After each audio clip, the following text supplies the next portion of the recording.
4 बार ही बोल चुके हैं, एक फिर हो जाएगा। अंतिम बात कह रहा हूं, ओके 10 अंतिम बात कह रहा हूं। मैं केवल एक चीज कहूंगा कि इंडियन एक्सप्रेस की आज ही की खबर है कि राजेंद्र कुमार एक आईएएस थे, सीबीआई ने छापा मारा, पूरे मीडिया चैनल्स ने खूब दिखाया। क्या हुआ उसका, उस आदमी का कैरियर तबाह हो गया और उसके बाद पता चला कि सीबीआई बीजेपी के इशारे पर काम कर रही है। मैं समझता हूं कि इसका दुरुपयोग होगा कानून का और केंद्र सरकार अपने बचाव के लिए इसको लेकर अब एक एक करके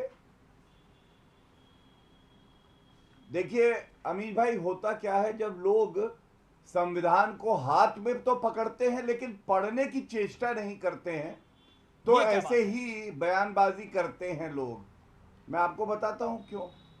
पहली बात, कांग्रेस के प्रवक्ता ने क्या कही, उन्होंने कहा झूठे आरोप में फंसाया जाता है। तो झूठे आरोप में सोनिया गांधी और राहुल गांधी को फंसाया गया ये भी कहा इन्होंने, लेकिन ये सुप्रीम कोर्ट का मेरे सामने आदेश है। ये सोनिया गांधी और राहुल गांधी, देखिए लिखा हुआ है सोनिया गांधी, नकली गांधी लेकिन सोनिया गांधी। ये सर्वोच्च न्यायालय गई कि झूठा आरोप है, हटा दीजिए, केस निरस्त करिए। सर्वोच्च न्यायालय ने निरस्त नहीं किया, राहुल गांधी का केस निरस्त नहीं किया। दूसरी बात, इन्होंने कहा कि कागज कौन दिखाएगा, जांच एजेंसी दिखाएगी। अमीर भाई क्या बेहतरीन बात आपने करी। आप अधिवक्ता नहीं है, वकील नहीं है, लेकिन आपकी सोच कितनी मजबूत है। आपने तुरंत कहा अगर कागज जांच एजेंसी दिखाएगी और केस नहीं बनेगा तो न्यायालय सबसे पहले आपको राहत देगा, चाहे वो अरेस्ट कर दे, चाहे वो बेल दे दे या पूरा मामला ही निरस्त कर दे। अब आप मुझे बताइए, ये भी तर्क इनको भारी पड़ गया, उल्टा अपने ही खिलाफ कर रहे थे। तीसरी बात, राहुल गांधी तो थे, वो ऑर्डिनेंस लाए थे, मनमोहन सिंह जी प्रधानमंत्री थे, फाड़ दिया राहुल गांधी ने और कहा कि ये तो नॉनसेंस है। तो किसी पत्रकार ने पूछा नॉनसेंस क्यों है, उन्होंने कहा ऐसे लोग जिनको सजा हुई है 2 साल से ज्यादा, क्यों ऑर्डिनेंस फाड़ा था भाई, प्रेस क्लब ऑफ इंडिया में फाड़ा था ऑर्डिनेंस, वो तस्वीरें मैं दिखा सकता हूं। अरे भाई ऑर्डिनेंस फाड़ा था, डॉक्टर मनमोहन सिंह विदेश के दौरे पर था, मैं उनके साथ था और डॉक्टर मनमोहन सिंह शॉक्ड हो गए थे सुनकर के ऐसा हुआ है। मैं फिर कह रहा हूं कि डॉक्टर मनमोहन सिंह के लिए उससे बड़ी एम्बैरेसमेंट शायद पॉलिटिकल नहीं थी।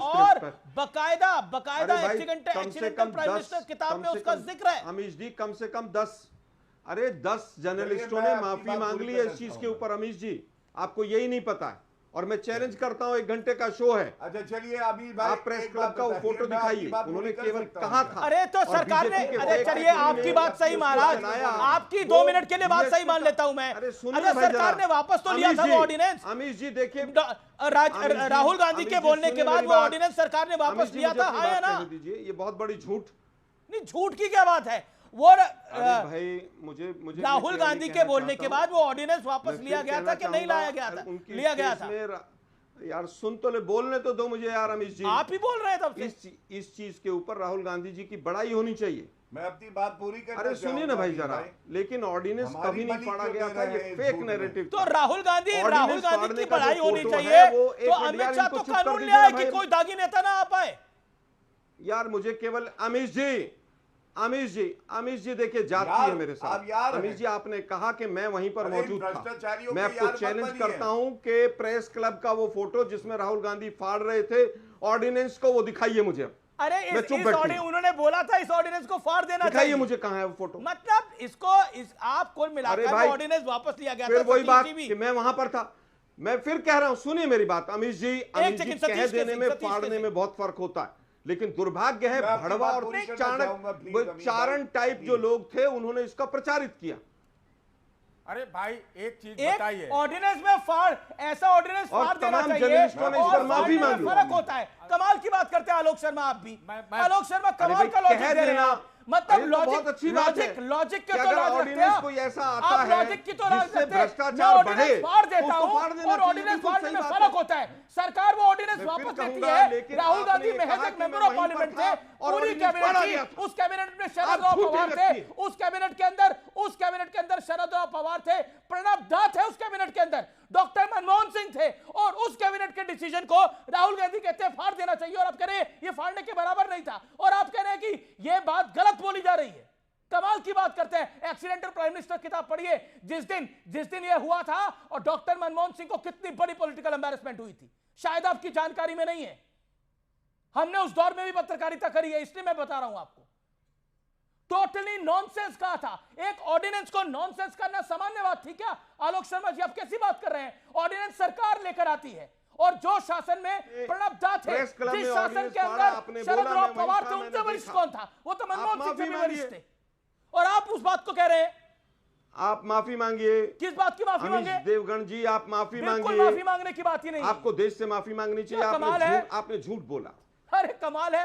आपने प्रेस क्लब में कहा कि मैं वहीं था और मेरे सामने राहुल गांधी ने वो ऑर्डिनेंस फाड़ा। आप दिखाइए ऑर्डिनेंस फाड़ देना। दोनों चीजों में बहुत फर्क है।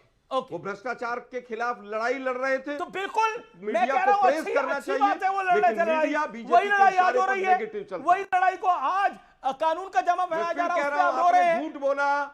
अगर आपके मैंने पास बिल्कुल झूठ नहीं बोला, मैंने स्पष्ट बोला। क्लिपिंग है तो मुझे दिखाइए। ओके, बिल्कुल स्पष्ट बोला। ऑर्डर आप इलॉजिकल बात के ऊपर इलॉजिकल आर्गुमेंट कर रहे हो। आलोक जी, ये विषय है। ओके सतीश के देखिए 10 जर्नलिस्ट। आलोक जी, अरे आज तो आपको राहुल गांधी का प्लैकार्ड लेके जय जय करना चाहिए। अगर उन्होंने वो ऑर्डिनेंस फाड़ा या उसकी बात कही थी तो गलत क्या किया था? वो तो अदालत के आदेश के बाद एक प्रयास था कि कुछ दागीदार या सजायाफ्ता लोगों को बचाया जाए। अगर उसको फाड़ा था, ये हम फाड़ा था या फाड़ने का जो किया था, क्या ये सच नहीं है कि मनमोहन सिंह ने उस समय इस्तीफा देने तक आ गए थे? ये सच है, मैं आपको बता रहा हूं। लेकिन मुद्दा क्या है, वो अदालत पॉलिटिकल एम्बैरेस हुए थे मनमोहन सिंह। सुनिए ना, बड़ा एम्बैरेसमेंट था मैं सुनिए तो बात को। अदालत के आदेश के बाद था। ये जो बिल आया है, ये तो सरकार कह रही है कि हम ही अदालत, हम ही कानून बनाएंगे, हम ही पुलिस, हम ही तय करेंगे कि क्या करना है, क्या करना है। माने अदालत खत्म, कानून खत्म। कैसे क्या है? 30 दिन हम आपको अरेस्ट कर लें, आप हमको अरेस्ट कर लीजिए, आपके ऊपर 16 केस डाल दे, कुछ डाल दीजिए। पहले तो बीजेपी को यह बताना चाहिए ना कि जो 20 लोग जिनके ऊपर दाग लगे, मैं कह रहा हूं दाग सिर्फ लगे, उनका क्यों मिला लिया आपने साथ, और उनको अपने घर से ही छटाई करनी शुरू करनी चाहिए। मतलब ये है आप कह रहे हैं केजरीवाल ने जो किया वो सही था? मैं नहीं कहता हूं, ये एकाध एक्सेप्शन है, एकाध नहीं, कई सारे देखिए लिस्ट है। अरे सुनिए ना, सत्येंद्र जैन, मनीष सिसोदिया, अरविंद केजरीवाल, वी सेंथिल, नवाब मलिक। मैं बोलता हूं ना, आप ही हेमंत सोरेन भी है। सुनिए ना, मैं उदाहरण दे रहा हूं आपको। आपके ऊपर मुकदमा चला, आपके ऊपर जो है अरेस्ट हो गया, और आप फिर बाद में बरी हो गए। इसका कौन? मैं नेता नहीं हूं ना, पर मैं ना आप हैं, आप कोई नेता नहीं है ना, हम लोग में से कोई जो नेता है उसी की बात कर रहा हूं। फिर तो सरकारी कर्मचारी में भी नियम गलत है, कोई फंसा दे उनको और 48 घंटे। देखिए, अदालत जब तक है, कानून जब तक है, सरकार पुलिस स्टेट नहीं बन सकती है, भले इसका दुरुपयोग हो। तो अदालत तो मैं एक बात बोलता हूं, अगर कुछ दिन के लिए अमित शाह जेल गए थे, उनको गुजरात से बाहर कर दिया गया था, उस आधार पर तो बाद में मंत्री नहीं बन सकते थे। क्यों नहीं बन सकते? अगर ये कानून रहता तो कैसे? अरे 14 अगर वो बाइज्जत बरी हो जाएंगे, वो अपराध मुक्त हो जाएंगे। मैं यही कह रहा हूं कि आज आप सजा लगा दीजिए, गिरफ्तार करके। Gaurav Bhatia respond to it. Gaurav Bhatia respond to Satish K Singh. Okay, he is the senior journalist, make your point. अरे आज इनकी सरकार है, कल दूसरे की रहेगी। कोई मिनिस्टर, कोई मंत्री नहीं बचेगा। सतीश जी चिल्लाइए मत, उत्तर सुनिए। देखिए सतीश जी वो व्यक्ति हैं जो बड़े विद्वान हैं, लेकिन मुझे ऐसा लगता है सतीश जी ने जो अभी बिल प्रस्तुत हुआ था उसको पढ़ा नहीं। पढ़ लिया। सबसे पहले उन्होंने गृह मंत्री अमित शाह जी की बात करी, तो मैं आपको कुछ तथ्य बता रहा हूं सतीश जी, और बहुत सम्मान पूर्वक। अमित शाह जी का जब समन आया था, अभी केवल समन आया था, उन्होंने इस्तीफा दे दिया था अपने पद से, पहली बात। दूसरा, जब तक पूरा मुकदमा चला और डिस्चार्ज नहीं हुए, मतलब चार्ज भी नहीं फ्रेम हुए, मैं एक्विटल और कन्विक्शन की बात नहीं कर रहा हूं, वरिष्ठ अधिवक्ता हूं, आपको बता रहा हूं, चार्जेस भी नहीं बने क्योंकि वो एक राजनीतिक द्वेष से मुकदमा किया गया था, उन्होंने कोई संवैधानिक पद नहीं लिया। दूसरा तथ्य। तीसरा, आपने कहा अमित शाह जी इस कानून के तहत तो कभी मंत्री नहीं बन सकते थे।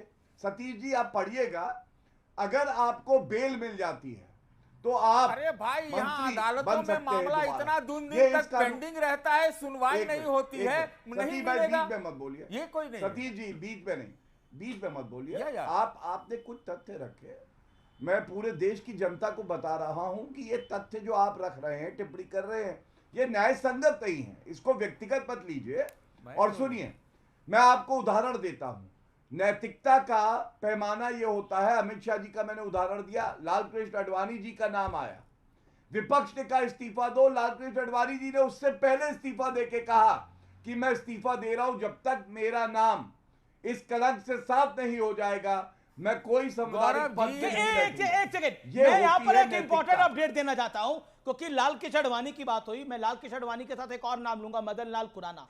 जैन हवाला डायरी में नाम आया, इस्तीफा दिया, इस्तीफा दिया, और इस्तीफा देने के बाद पद नहीं लिया। एक सेकंड, पद नहीं लिया था, पद नहीं लिया था। मैं जयललिता अमीश साहब को अरेस्ट काउंटर होने से कर रहा पहले हूं। इस्तीफा देके गई। अमीश हेमंत सोरेन 2024 अरेस्ट होने से पहले इस्तीफा देके गए थे भाई। मैं कह रहा हूं इस्तीफा और मजबूरन आपको 30 दिन में कुर्सी छोड़ने में अंतर है। अंतर अब बताइए, अगर अंतर आप है। अगर सीएम अरेस्ट हो रहा है के ऊपर अरे तो 30 दिन का अरविंद सर, केस लगा सर, दूं, इस अरेस्ट देश में करूं, तो और क्या उसके बाद करें? इनकी आप पुलिस बताइए। गई। आलोक शर्मा कौन को मैंने बचेगा? कहता हूं, आज देश अच्छा, के मैं आपको मुख्यमंत्री- एक बात और बताते- सतीश जी अनफेयर हो रहा है अब। एक लाइन बोल ओके, रहे एक थे। लाइन। मैं ये कह रहा हूं, मुझे क्या लगता है कि ये सरकार इस वक्त बहुत संकट में गिर गई है। सुदर्शन रेड्डी को चंद्रबाबू नायडू समर्थन कर रहे हैं, और नहीं, किसने बोला आपको? हमको लगता है नहीं, आपकी जानकारी वोट गलत। चोरी वाला मुद्दा बड़ा होता जा रहा है। ये सिर्फ डिफ्लेक्शन है। मुझे लगता है ये जानकारी गलत है। राम मोहन नायडू, लोकेश नारा, तमाम लोग आज वहां थे। ये जरूरी ओके, मुद्दा गौरव है। Bhatia, you want to comment on this? जरूरी कि मुद्दा सरकार है। गिर गई है। नहीं, हाँ, मैं आपको एक और जानकारी देता हूं सतीश जी, और अभी जब आम आदमी पार्टी के प्रवक्ता बोल लेंगे तो मैं आपको बताऊंगा कि दिल्ली हाईकोर्ट ने क्या कहा शब्दशः।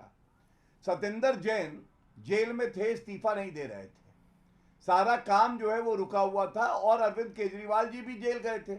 एक याचिकाकर्ता दिल्ली हाईकोर्ट गया, उन्होंने कहा सत्येंद्र जैन को हटाया जाए। दिल्ली उच्च न्यायालय ने कहा जो हमारे संविधान निर्माता है ये कभी नहीं सोच सकते थे कि ऐसा व्यक्ति जो कलंकित है, जिस पे आरोप लगा है, Yes. वो इस्तीफा नहीं देगा और जेल में रहेगा मंत्री बन के।